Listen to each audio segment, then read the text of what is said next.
शुरुआत में हम देखते हैं छोटे डैनी रैंड को जो अपनी मोम के साथ हिमालय जा रहा था। वो लोग प्लेन में थे मगर तभी अचानक उनके प्लेन में कोई गड़बड़ी हो गई जिससे वो तबाह हो जाता है। इस हादसे में सब मारे गए थे सिवाय डैनी के, क्योंकि वो बच गया था। फिर दो मास्टर्स ने आकर उसकी जान बचाई और वो उसे खुफिया शहर में ले गए जिसका दरवाजा हर 15 सालों के बाद खुलता है। फिर 15 साल वहाँ गुजारने के बाद वो वापस अपने शहर आता है और सीधा जाता है अपनी कंपनी में जिसका नाम था रैंड कंपनी। सबको यही लग रहा था कि डैनी तो मर चुका है, इसीलिए कोई उसे नहीं पहचान रहा था। इसके अलावा न उसने ढंग के कपड़े पहने थे और न ही पाँव में जूते थे, तो इस वजह से धक्के देकर उसे वहाँ से निकाल दिया जाता है। वो जब दोबारा अंदर जाने लगता है तो गार्ड्स उसे रोकने की कोशिश करते हैं, जब वो अपने कुंग फू का इस्तेमाल करता है जो उसने पिछले 15 सालों में सीखा था, जिससे वो उन गार्ड्स को हरा कर कंपनी के अंदर आ ही जाता है। यहाँ उसकी मुलाकात अपने सतीले भाई और बहन से होती है। उन्हें देखकर वो काफी खुश हो जाता है और ये समझाने की कोशिश करता है कि मैं ही डैनी हूँ। 15 साल पहले जहाज तबाह वाला जो हादसा हुआ था उसमें मैं बच गया था, मगर वो लोग उसकी बात का यकीन नहीं करते और गार्ड्स को बुलवाकर उसे बाहर फेंकवा देती है। जहाँ डैनी बेघर लोगों के साथ पार्क में रहता है। हालांकि वो परेशान था मगर फिर भी वो उदास नहीं होता, बल्कि अपने मोबाइल में गाने सुन रहा होता है। फिर अगले दिन वो अपने कुंग फू की प्रैक्टिस कर रहा था, मगर तभी एक लड़की उसे भिखारी समझकर भीख दे देती है। मगर जब डैनी उसे देखता है तो वो उसे काफी पसंद आती है, इसीलिए वो उसे बात करना चाहता है। उस लड़की का नाम कॉलिन था जो एक चाइनीज लड़की थी और मार्शल आर्ट क्लास की पर्ची हर जगह पर लगा रही थी। डैनी फिर उसे बात करता है और जॉब मांगते हुए कहता है कि मैं मार्शल आर्ट और कुंग फू में काफी माहिर हूँ, तो मुझे रख लो, मैं काफी अच्छे से सबको सिखाऊंगा और ट्रेन करूंगा, जिससे तुम्हारा बिजनेस भी डबल हो जाएगा। जिस पर वो मना कर देती है, कहती है ये मेरा बिजनेस है ना कि तुम्हारा, तो तुम इस बारे में मत सोचो। इसके बाद उसका सतीला भाई एक खुफिया जगह पर जाता है जहाँ उसके डैड होते हैं और ये बात काफी अजीब थी क्योंकि उसके डैड तो कुछ सालों पहले कैंसर की वजह से मर गए थे, मगर सच तो ये है कि वो मरे नहीं थे बल्कि किसी वजह से वो बच गई थी और पीछे से अपनी कंपनी को चला रहे थे, मतलब किसी की भी नजर में आए बगैर। जो बात उसे यानी इसकी बेटी को बिल्कुल भी पसंद नहीं है। वो यहाँ अपने डैड को अपने सुतीले भाई डैनी के बारे में बताता है। फिर डैनी अपनी सुतीली बहन से मिलने जाता है जहाँ वो उसकी चाय में कुछ मिला देती है जिससे वो बेहोश हो जाता है। और फिर अगले सीन में उसकी आँख एक मेंटल हॉस्पिटल में खुलती है जहाँ डॉक्टर उसे हिमालय के बारे में पूछते हैं, यानी जहाँ वो अपनी माँ के साथ जा रहा था तो वो उन्हें हिमालय की तो नहीं बल्कि उस खुफिया शहर और कुंग फू के बारे में बताता है, जो सुन डॉक्टर उसे पागल समझती है। अब डैनी को फोन करने की इजाजत दे दी जाती है और क्योंकि उसके पास सिर्फ उस चाइनीज लड़की इन्हीं कॉलिन का ही नंबर था तो वो उसी को ही फोन करता है और मदद मांगता है, मगर वो उसकी मदद करने उसे छुड़वाने से साफ साफ मना कर देती है। फिर डैनी का सुतीला भाई कॉलिन के पास जाकर उसे पेपर पर साइन करने का कहता है जिसमें लिखा था कि डैनी ने मुझे धमकी दी है मारने की, जिसके बदले मैं तुम्हें मार्शल आर्ट स्कूल के लिए बहुत सारे पैसे दूंगा, जिसके लिए वो साफ साफ मना कर देती है। अब इस सारी सूरत हाल पर उसे शक होता है, इसीलिए वो डैनी से मिलने जाती है। अब डैनी की सुतीली बहन को भी इस बात पर शक था कि ये असल डैनी है, इसीलिए वो उसे बहुत सारे बंडिस बेचती है जो बचपन में हम खाया करते थे। डैनी उन बंडिस में से ब्राउन रंग के सारे बंडिस निकाल देता है जो उसकी बचपन की आदत थी, जो देखकर उसकी बहन को पता चल जाता है कि ये असली डैनी रैंड है। उधर डॉक्टर्स को भी लग रहा था कि ये असल डैनी है, मगर वो तो अभी भी बार बार उन मास्टर्स और खुफिया शहर की बातें कह रहा था, तो डॉक्टर्स को वो मशकूक लगता है, इसीलिए वो उसे यहाँ से जाने नहीं देते। ये सारी चीजें डैनी के सतीले डैड भी कैमरास के जरिए देख रहे थे। उसे डैनी अपनी कंपनी के लिए खतरा लग रहा था तो वो उसे उठवाने के लिए अपने कुछ गुंडे भेजते हैं, मगर वो उनसे काफी लड़ता है और अपने कुंग फू स्टाइल में उन्हें काफी मारकर हरा देता है, जिसके बाद वो अपनी आयरन फिस्ट वाली स्टाइल से मुक्का मारकर हॉस्पिटल का दरवाजा तोड़ देता है और वहाँ से भाग जाता है। जिसके बाद वो सीधा जाता है कॉलिन के स्कूल, उसे भी वो कराटे में हरा देता है, वो भी बड़ी आसानी से, जिस बात से कॉलिन काफी खुश हो जाती है और उसे कुछ कपड़े और यहाँ रहने की इजाजत दे देती है। जिसके बाद वो अपनी सुतीली बहन से मिलने जाता है जहाँ वो उसे 100 मिलियन की ऑफर देती है, साथ ही ये भी कहती है मगर तुम्हें अपना नाम बदल कर रहना होगा ताकि तुम कंपनी के लिए कोई मुसीबत कोई खतरा न बन सको। मगर डैनी को ये बात बिल्कुल भी पसंद नहीं आती और वो एक लॉयर यानी एक वकील से मिलता है और क्योंकि वो भी पहले रैंड कंपनी में काम करती रही तो डैनी उसे जानता है। वो उसे कुछ ऐसे सवाल पूछती है जो सिर्फ डैनी को ही पता थे और जब वो उन सवालों की ठीक जवाब देता है तो उसे ये बात कंफर्म हो जाती है कि यही असली डैनी है। अब ये लॉयर डैनी की मदद करने वाली थी ताकि कंपनी वापस डैनी को मिल जाए और ये बात भी सबके सामने वो ले आए कि ये असली डैनी रैंड है, लेकिन उसका सुतीला भाई अपने गुंडे भेजकर वो सारे क्लोज सबूत मिटा देता है जिससे ये बात साबित होती है कि ये असली डैनी है। मगर डैनी को यहाँ मदद मिल जाती है है अपनी सुतेली बहन की तरफ से। उसकी बहन ने उसके लिए एक चीज बनाई थी जिस पर डैनी की उंगलियों के निशान थे जो अब वाले डैनी से मैच हो जाते हैं और आखिरकार ये बात साबित हो ही जाती है कि यही असली डैनी है। जिसके बाद उसे कंपनी का आधा हिस्सा मिल गया था और वो बन गया था रैंड कंपनी का मालिक, जिस वजह से उसे आलीशान घर और ऑफिस भी दिया जाता है। रैंड कंपनी एक काफी बड़ी कंपनी थी क्योंकि वो बहुत सारे बिजनेस करती है और दवाइयाँ भी बनाती है। वो लोग बिजनेस से बहुत सारे पैसे कमाते हैं जो बात डैनी को बिल्कुल भी पसंद नहीं आती। सारे सूरत हाल को देखते हुए वो दवाइयों की कीमतों में कमी कर देता है जो बात किसी को भी पसंद नहीं आती। अब उसका सतीला भाई अपने डैड से मिलने जाता है जहाँ डैनी भी उसका पीछा करता है, मगर वहाँ हर जगह पर सिक्योरिटी थी इसीलिए वो खिड़की के जरिए जाने लगता है। यहाँ उसकी भाई को गलतफहमी होती है इसीलिए वो उसे धक्का देता है जिससे डैनी बाहर जाकर गिरता है, मगर जब उसे होश आती है तो उसका सतीला भाई उसे गले से लगा देता है और उस खुफिया जगह पर ले जाता है जहाँ उन दोनों के डैड थे। यहाँ डैनी उसे पूछता है डैड आप जिंदा कैसे हुए, जिस पर वो कहते हैं मुझे हैंड ने जिंदा किया था जो बहुत सारे खतरनाक निंजास का लीडर है। उन्होंने मेरा कैंसर का इलाज किया और बदले में मुझे ब्लैकमेल करके मेरी वफादारी ले ली। उसके साथ एक चाइनीज औरत मिली हुई है जिसका नाम मैडम गाओ है, जिसके बाद वो उसे रिक्वेस्ट करते हैं कि अब तुम हैंड से लड़ो और सबको बचा लो और अपनी कंपनी को भी। अगले दिन वो अपनी बहन के साथ था मगर वो उसे अपने डैड के बारे में कुछ नहीं बताता। फिर जब वो जा रही थी तो कुछ गुंडे आकर उन पर हमला कर देते हैं और उसकी बहन को अगवा करने की कोशिश करने लगती है। तब डैनी उनको रोकता है और काफी बहादुरी से उनका मुकाबला करता है। वो लोग उसे एक कुल्हाड़ी जैसे हथियार से लड़ रही थी मगर वो फिर भी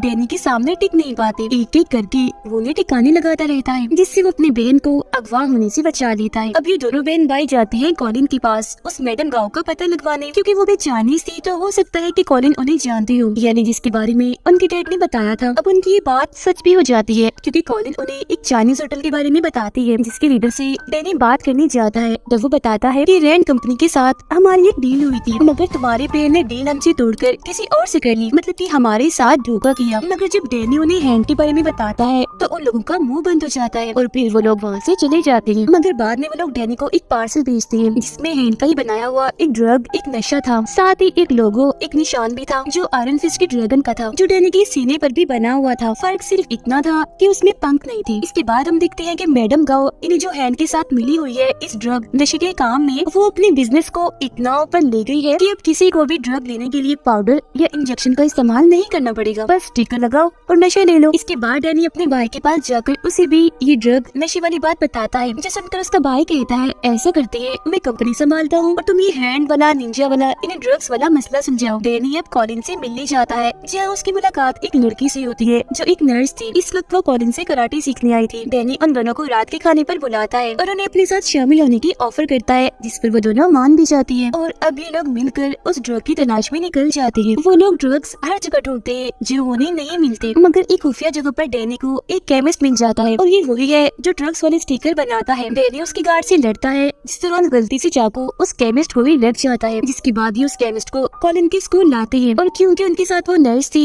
तो वो उसकी मरहम पट्टी करके उसे बचाने की कोशिश करती है। केमिस्ट बताता है कि मैं ये ड्रग वाले स्टिकर इसीलिए बनाता हूँ क्योंकि मैडम गाँव के पास मेरी बेटी है जिसे उन्होंने हॉस्टेज यानी बंदी बनाया हुआ है। अब डैनी मैडम गाँव से मिलने जाता है। इन्हीं वही चाइनीज औरत, ये दोनों पानी में हाथ डालकर वादा करते हैं कि हम दोनों लड़ाई करेंगे और जो भी हार गया वो चुपचाप हार मानकर ये शहर छोड़कर चला जाएगा। अब कुंफू की दुनिया में पानी में हाथ डालने वाला ये पक्का वादा होता है जिसे कोई भी नहीं तोड़ सकता। लड़ाई के पहले मैच में दो निंजास डैनी से लड़ने आते हैं। डैनी बड़े तेज स्पीड से उनसे लड़ता है और अपने कुंफू का इस्तेमाल करके उन्हें हरा देता है। दूसरा मैच होता है एक लड़की के साथ जो उसे अपने जाल में फंसा कर जहर देने की कोशिश करती है, मगर डैनी उसकी चाल समझ गया था इसीलिए टांग मार कर वो उसे भी ढेर कर देता है, मतलब हरा देता है। अब तीसरा मैच एक रॉड वाले आदमी के साथ होता है जो काफी बहादुर था। वो रॉड की मदद से जैसे उस पर हमला करता है तो डैनी अपने आयरन फिस्ट वाले स्टाइल में मुक्का मार कर उसकी रॉड को तोड़ देता है। उसके हाथ में पीले रंग की रोशनी थी जो उसकी आयरन फिस्ट की पहचान थी। वो उसे फिर जैसे हराने वाला होता है तो मैडम गाओ उस हॉस्टेज लड़की को सामने ले आती है। वो कहती है अगर तुम ना हारे और तुमने मेरे बंदे को हरा दिया तो मैं केमिस्ट की बेटी यानी इस हॉस्टेज लड़की को मार दूंगी। तब ना चाहते हुए भी डैनी को हारना ही पड़ता है सिर्फ उस लड़की के लिए, जिसका मतलब ये था कि उस गाँव ने अपना वादा तोड़ दिया था और पक्कीवादी वाली सारी बात बकवास है। अब डैनी को गाँव पर इतना गुस्सा आता है कि उस पर हमला करने के लिए जाता है, मगर गाँव कोई आम औरत नहीं थी, उसके पास भी शक्तियाँ थी जिनका इस्तेमाल करके वो डैनी को दूर फेंक के मारती है। अब तो अनजान लोग डैनी के डैड के पास आते हैं और उसकी उंगली काटने की कोशिश करते हैं क्योंकि वो उसे इस बात की सजा देना चाह रही थी कि तुमने हैंड के बारे में डैनी को बता दिया, मगर उसके डैड यहाँ मुकर जाते हैं। कहते हैं मैं तो डैनी नाम के किसी इंसान को जानता तक नहीं और तुम उसे मेरा बेटा बना रहे हो। तभी इधर डैनी भी आ जाता है, जिसे देखकर उसकी डैड फौरन उन गुंडों पर हमला कर देती है। डैनी भी इनसे डरता है और उन्हें मारकर अपनी भाई को इनकी लाशों को ठिकाने लगाने का काम देता है। अब अगले दिन डैनी ने अपने सीनियर्स को एक खत देना था जो बहुत जरूरी था, मगर वो खत की बजाय उन्हें अपना लेक्चर देता है, जिसमें वो उन्हें उस खुफिया जगह जहाँ उसने बचपन गुजारा और मास्टर्स के बारे में बताता है। तब इस बात से गुस्सा होकर सीनियर्स उन तीनों बहन भाइयों को ही कंपनी से हटा देती है। इस बात से डैनी की बहन को काफी बुरा लगता है और वो कंपनी के लिए लड़ना चाहती थी, जबकि उसका भाई तो छुट्टियों पर जाने का प्लान कर रहा था। लेकिन जब वो अपना बैंक अकाउंट देखता है तो वो जीरो था, क्योंकि उसके डैड ने उसके सारे पैसे ले लिए थे ताकि वो यहाँ से कहीं न भाग सके। उसे इस बात से काफी गुस्सा आ गया था, इसीलिए अपने डैड पर चाकू से हमला कर देता है और उन्हें उसी गुटर में फेंक देता है जहाँ डैनी के कहने पर गुंडों को फेंका था। अब डैनी को अपने डैड पर ही शक होने लगा था, इसीलिए वो उनके बारे में छानबीन करता है, जिससे उसे पता चलता है कि उसके डैड की चाइना में एक कंपनी है जो अभी हैंड चला रहा है। जिसके बाद वो प्लेन के जरिए चाइना पहुंचकर सीधा उस कंपनी में आ जाते हैं। यहाँ पर मैडम गाओ भी थी। अब कॉलिन एक औरत के साथ बड़ी जबरदस्त तलवारबाजी कर रही थी, जिसके अंदर बार बार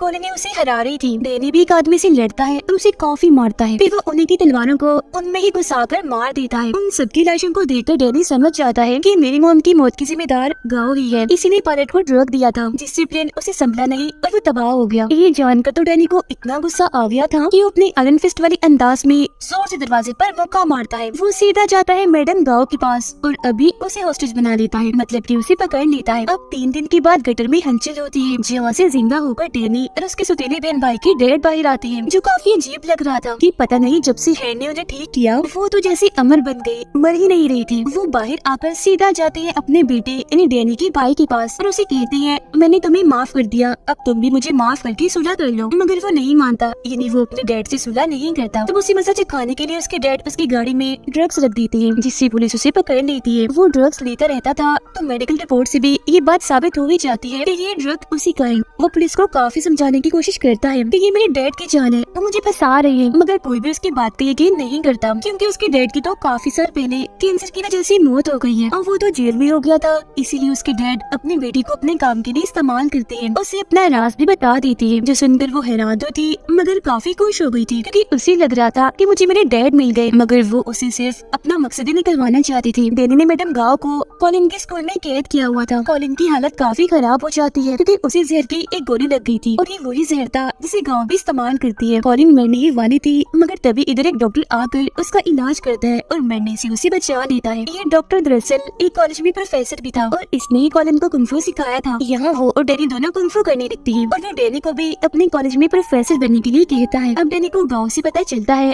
कि ये डॉक्टर ठीक नहीं है, क्योंकि ये भी हैंड के लिए काम करता है। ये सुनकर डैनी को काफी अजीब लगता है, इसीलिए वो उनके सिस्टम को चेक करने जाता है, जहाँ उसे बहुत सारे कंप्यूटर्स मिलते हैं। उसे समझ नहीं आता कि ये यहाँ क्यों है, मगर वो ये सोचकर उन्हें तोड़ने लगता है कि ये हैंड के हैं तो बुरे ही होंगे। मगर तभी इधर वही डॉक्टर आ जाता है, कहता है ओ पागल, ये क्या किया, मेरी सारी फेवरेट मूवीज थी इसमें जिसे तुमने तोड़ दिया। जिसके बाद इन दोनों में लड़ाई होने लगती है। इस लड़ाई के दौरान यहाँ एक लड़का आ जाता है जो दरअसल डैनी का ही साथी था, इसीलिए वो उसके साइड से डरने लगता है। ये असल में डैनी के साथ उसी खुफिया जगह में रहा है। वो डॉक्टर की बहुत सारे गुंडों को मारते हैं, मगर जब यहाँ से निकलने की कोशिश करते हैं तो सारे दरवाजे बंद कर दिए गए थे, इसीलिए वो यहीं फंस जाते हैं। अब डॉक्टर अपने बहुत सारे कुंफू के माहिर लोगों को डैनी से लड़ने भेजता है। डैनी भी यहाँ अपनी आयरन फिस्ट को ऑन करने की कोशिश करता है, मगर अब की बार आयरन फिस्ट वाला रूप उसके अंदर नहीं आता। मगर फिलहाल उसे इसकी जरूरत थी भी नहीं, क्योंकि वो वैसे भी काफी बहादुर था और ऐसी मामूली कुंफू की माहिर उसका कुछ बिगाड़ नहीं सकती थी। कॉलिन डैनी की मदद करती है, सारे दरवाजे खोल देती है। जहाँ डैनी का साथी उसे कहता है वापस उस खुफिया शहर में आ जाओ जो मास्टर्स रहते हैं, जिन्होंने बचपन में तुम्हारी जान बचाई, क्योंकि यही आयरन फिस्ट का काम होता है, उस जगह की हिफाजत करना। उधर डैनी के डैड को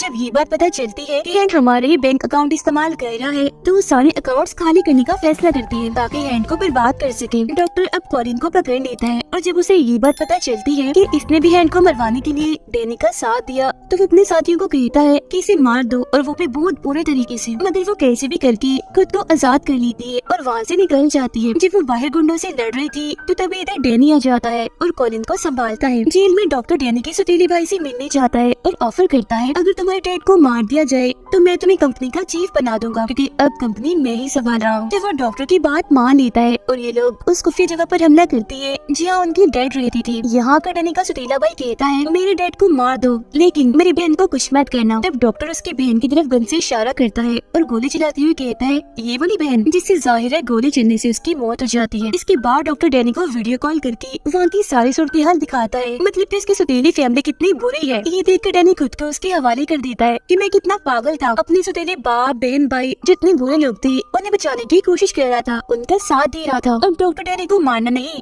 बस उसकी शक्तियाँ लेना चाहता था, इसीलिए वो उसे अपने साथ लेकर जा रहा होता है। मगर तभी इधर डैनी का साथी आकर उसकी जान बचा लेता है। वो सभी गुंडों से काफी लड़ता है। कॉलिन और डॉक्टर के बीच भी काफी लड़ाई होती है। हालांकि वो उसकी स्टूडेंट थी, मगर फिर भी वो जीत जाती है और डॉक्टर को हरा देती है। लेकिन वो डॉक्टर को जान से नहीं मार पाती क्योंकि उसके अंदर भी सुपर हीरो जैसी ताकतें हैं। मगर तभी इधर डैनी का साथी आकर डॉक्टर के सीने में चाकू मार देता है और कहता है तुम इसकी स्टूडेंट हो इसीलिए नहीं मार रही, मगर मेरा इससे कोई वास्ता नहीं है। अब डैनी का वो साथी वापस उसे इसके साथ चलने का कहता है, मगर वो जाने से मना कर देता है। इसीलिए दोनों के बीच थोड़ी बहुत लड़ाई होती है, मगर फिर बाद में उनके बीच ये फैसला होता है कि हम ये इसी शहर में ही रहेंगे। मगर जैसे ही वो पीछे आते हैं तो देखते हैं कि डॉक्टर की लाश वहाँ नहीं है, वो गायब हो गई है। अगले सीन में कॉलिन और डैनी साथ में ही थे। तभी उसके पास उसके सौतेले भाई का मैसेज आता है जो कहता है जल्दी करो यहाँ से निकलो। अब इससे पहले तो कुछ समझ पाता तभी कुछ कमांडो आकर इन पर हमला कर देते हैं, मगर यहाँ दोनों ही अपनी कुंफू की महारत का इस्तेमाल करके सभी को काफी मारते हैं और आखिरकार बच जाते हैं। अब यहाँ पता चलता है कि हैंड और कोई नहीं बल्कि डॉक्टर था, मगर क्योंकि वो तो मर गया था इसलिए कंपनी संभालने वाला कोई नहीं था। लेकिन फिर सबको हैरान करते हुए यहाँ वापस से डैनी का सौतेला बाप आ जाता है। जी हाँ बिल्कुल, वो मरा नहीं था बल्कि हमेशा की तरह दोबारा से जिंदा हो गया था और सारे उल्टे कामों के पीछे उसका ही हाथ था और वो खुद भी हैंड के साथ मिला हुआ था। सारी सच्चाई जानने के बाद डैनी अपने सौतेले डैड जो असली विलन था उसे लड़ने चाहता है, मगर वो भी चुप बैठने वाला कहाँ था। उसने भी सारी तैयारी की हुई थी डैनी को रास्ते से हटाने की, मगर इसके बावजूद भी डैनी ऑफिस की खिड़की तोड़कर अंदर आ ही जाता है, वो भी अपने आयरन फिस्ट वाले रूप में और बिल्कुल वैसे अंदाज में। पीछे से कॉलिन डैनी के सौतेले भाई को मारने चाहती है, मगर वो बच जाता है क्योंकि ठीक वक्त पर वो पीछे मुड़ गया था। अब यहाँ डैनी अपनी फुल ताकत का इस्तेमाल करके जोर से अपना आयरन फिस्ट वाला मुक्का जमीन पर मारता है, जिससे सारे लोग और टूटे हुए शीशे के टुकड़े हवा में उड़ने लगते हैं। उधर डैनी के भाई को भी अपने डैड के खिलाफ सबूत मिल गए थे। उनका सौतेला बाप जब वहाँ से भागने की कोशिश करता है तो डैनी उसका पीछे करता है। जहाँ दोनों एक दूसरे से पाइप के जरिए लड़ते हैं, जिसके बाद डैनी उसे एक तीसरी पाइप में घुसा देता है, मतलब पाइप उसके आर पार कर देता है। वो जान से नहीं मरता क्योंकि उसके अंदर भी सुपर हीरोज वाली शक्तियाँ थी। जिसके बाद डैनी यहाँ से जाने लगता है, लेकिन क्योंकि उनका बाप विलन है तो वो पीछे से डैनी पर गोली चलाता है, मगर वो अपना आयरन फिस्ट वाला हाथ आगे करके गोली रोक देता है। इसी बीच उसका भाई आकर अपने डैड को गोली से शॉट कर देता है, जिससे वो नीचे जाकर गिरता है और वो दोबारा से जिंदा ना हो जाए इसलिए लोग उसे जला देते हैं। जिसके बाद सब कुछ ठीक हो जाता है। डैनी के सौतेले भाई को कंपनी वापस मिल गई थी और अपने जालिम धोखेबाज बाप से उसकी जान छूट गई थी। डैनी की सौतेली बहन को हम देखते हैं जो मरी नहीं थी बल्कि उस गोली से जिंदा बच गई थी और अब वो डैनी के साथी के साथ थी। उनके पास ही डॉग भी बैठी थी जो उनकी बातें सुन रही थी। अब हम डैनी को देखते हैं जो कॉलिन के साथ मास्टर की उसी गुफे जगह पर जाता है ये चेक करने के लिए